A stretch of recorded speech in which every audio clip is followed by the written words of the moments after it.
Welcome to Pioneer classes. हम लोग Hindi revision कर रहे हैं। आपका ये तीसरा चैप्टर है कविता का सारांश के रूप में। तो अति सुधो स्नेह को मारग मो आसुनी वाहिनी ले बरसो घनानंद के द्वारा लिखा गया है। तो चलिए हम बात करते हैं घनानंद के बारे में पहले और उसके बाद कविता के बारे में आएंगे।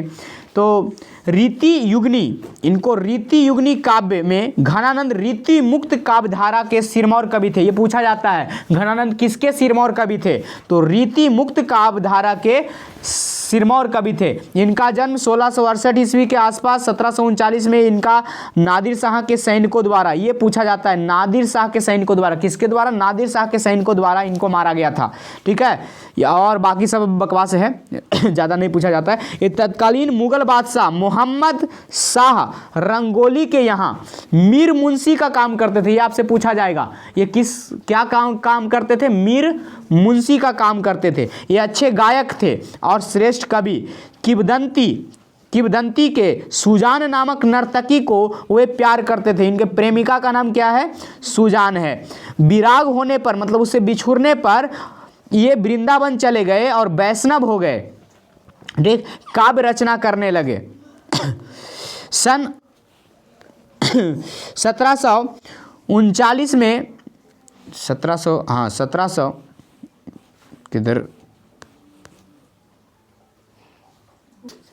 तो यहाँ पे आपको थोड़ा सा आपको किताब में भी गड़बड़ है।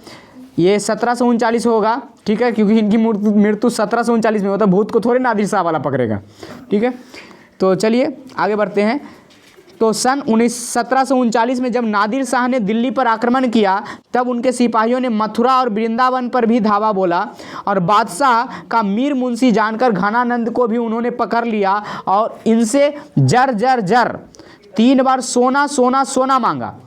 घनानंद के 3 मुट्ठी धूल धूल धूल कहते हुए, रज रज रज कहते हुए दे दिया और इस पर क्रुद्ध होकर सिपाहियों ने इनका वध कर दिया। ठीक, रचनात्मक विशेषताएं। घनानंद प्रेम के पीर कवि हैं।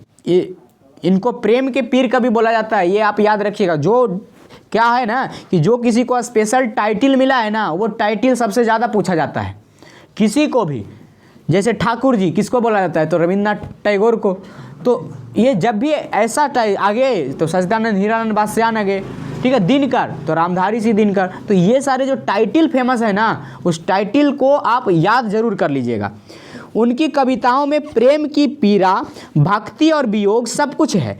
आचार्य शुक्ल के अनुसार प्रेम मार्ग का ऐसा प्रवीण और धीर पथिक, मतलब टिका रहने वाला पथिक, जवाबदानी का ऐसा दावा रखने वाला ब्रज भाषा का दूसरा कवि नहीं हुआ। मतलब ये लिखते थे ब्रज भाषा में। वियोग में सच्चा प्रेमी को वेदना सहता है, उसके चित्त में जो विभिन्न तरंगे उठती है, उसका चित्रण घनानंद ने किया है। घनानंद वियोग दशा का चित्रण करते समय अलंकारों, रूढ़ियों का सहारा लेने नहीं दौड़ते। वे बाह्य चेष्टाओं पर ही कम ध्यान देते हैं। वे वेदना के ताप से मनोविकार और वस्तुओं का नया आयाम, अर्थात पहले न देखा गया हो, ऐसा गढ़ जाते हैं। आगे इसे ही ध्यान में रखकर शुक्ल जी ने इन्हें लाक्षणिक, मूर्ता और प्रयोग वैचित्री का ऐसा कवि कहा जैसे कवि उनके 250 वर्ष बाद छायावाद काल में प्रकट हुए हों। भाषा शैली। घनानंद की भाषा शैली प्रस्कृत और शुद्ध ब्रजभाषा थी। ये सवैया और घनछारी में लिखते थे। प्रमुख रचनाएं इनका है सुजान सागर, ठीक है, और विरह लीला, रसकेली बिल्ली। ठीक है, कविता परिचय। प्रस्तुत पाठ के घनानंद के 2 छंद संकलित हैं। प्रथम छंद कवि के प्रेम के सीधे, सरल और निश्चल मार्ग के विषय में है। तो द्वितीय छंद अन्योन्युक्ति और माध्यम से विरह वेदना, व्यक्ति को हृदय पीड़ा को कलात्मक रूप से व्यक्त किया गया है। तो पहले छंद का सारांश देखते हैं। रीति काल के महान प्रेमी कवि द्वारा रचित प्रथम छंद में कवि प्रेम के सीधे सरल और निश्चल